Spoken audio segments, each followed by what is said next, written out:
একবার একদল ব্যবসায়ী মিশরের বাজারে চলে আসলো কিছু ব্যবসার জন্য সামগ্রী কিনবে।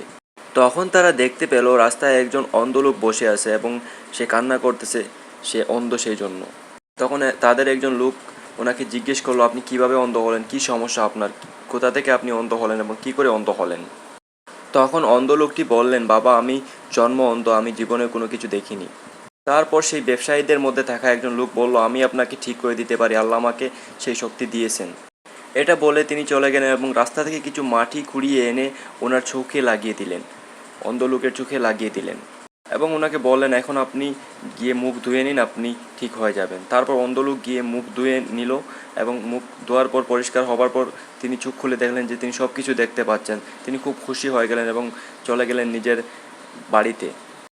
নিজের বাড়িতে এসে সবাইকে বলতে লাগলেন, আমি ঠিক হয়ে গেছি, আমি প্রথমবারের মতো সব কিছু দেখতে পাচ্ছি, আমি সব কিছু দেখতে পাচ্ছি, আমি তোমাদের সবাইকে দেখতে পারছি, আমি এখন ঠিক হয়ে গেছি, আমার চোখ ভালো হয়ে গিয়েছে। এটা শুনে সবাই হাসাহাসি করতেছিল যে এ পাগল হয়ে গেছে, যে জন্ম অন্ধ সে নাকি আবার দেখতে পায়, এমন কথা বলে সবাই হাসাহাসি করতেছিল। তারপর তিনি পুরো ঘটনাটা খুলে বললেন সবাইকে। তারপর সবাই অবাক হয়ে গেল এবং ওনাকে বিশ্বাস করে নিল যে তিনি ঠিক হয়ে গেছেন।